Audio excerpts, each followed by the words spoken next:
So the fact that the Industrial Revolution was really launched in the UK has enormous import for the evolution of the state here. It was the first industrial state. This was supported by imperial expansion. There was a focus on textiles, machinery, iron, mining. So this was dirty. It wasn't glamorous. And so you see the picture here, a bunch of kids toiling in industry. But the Brits were really alone at this point, and they had a colony. The colonies which were their markets, and they were where they were grabbing all this stuff from. They had lots of buyers. They had huge wealth. The problem is that the colonies also sucked up a lot of this wealth. And the same, of course, with World War I and then World War II after that would suck up all this wealth. And so this contributes to societal change. By the mid-19th century, thanks to this industrialization process, we're talking about huge demographic change, workers moving into the cities. So in 1801, for example, about 20% of people lived in the towns, in the larger towns. By 1851, 50 years later, we're talking about half of the population living in the towns. And by 1881, 30 years after that, we're talking about 65%, nearly two-thirds of the population living in the towns and cities. I'll give you some examples of how this changed society. Children went from being part-time farmhands, for example, to being full-time plus factory workers.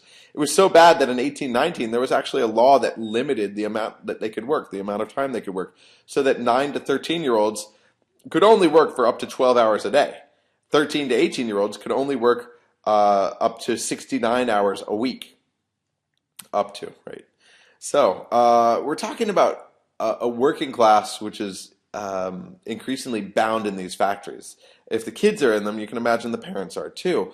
Working class housing, when these guys got home, they got home to overcrowded housing, unsanitary conditions. Remember, people have been flocking to the towns and cities at such great rates, and these towns and cities were already quite poor, that the infrastructure just couldn't hold them.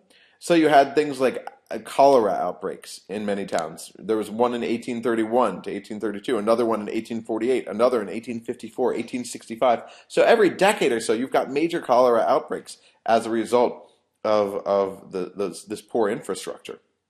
And this leads to enormous social tensions and political responses.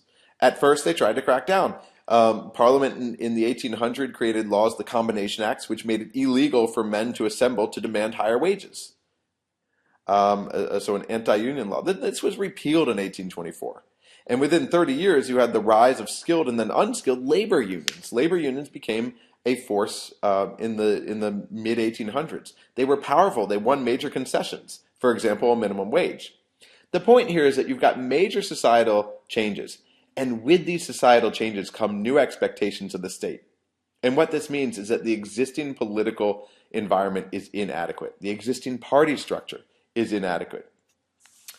Parties had emerged in the British context in the 18th century. These were basically noble tea clubs, which only gradually began to reach out for popular support. The biggest ones were the Conservatives, aka the Tories, who supported the monarchy, and then you had the Liberals, or also known as the Whigs, which were usually against the monarch's policies, and they were the first ones to begin appealing to an outside class, the commercial class.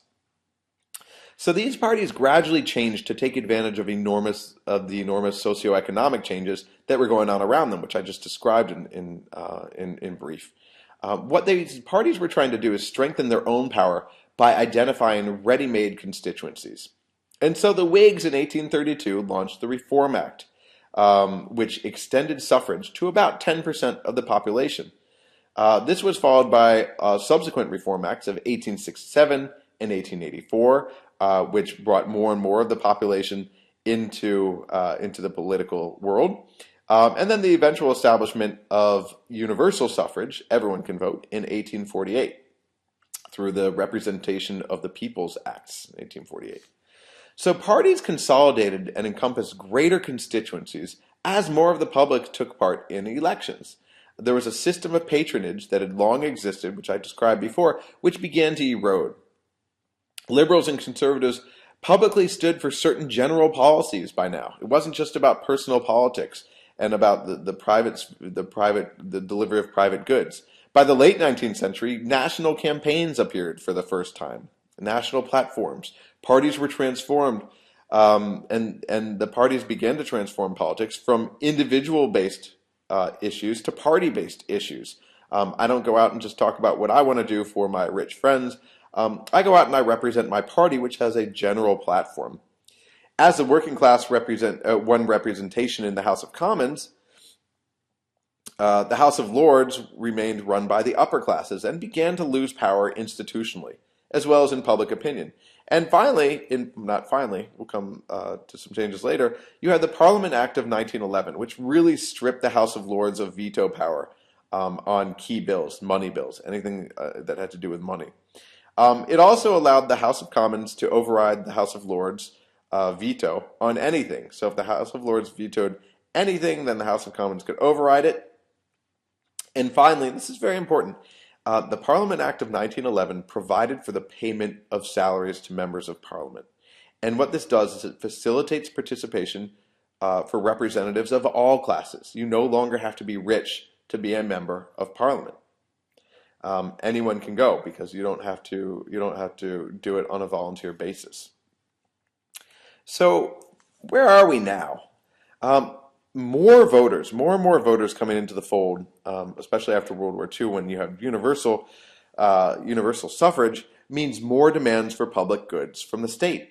This peaks after World War II when you have two things that come together: a highly enfranchised public and lots of suffering.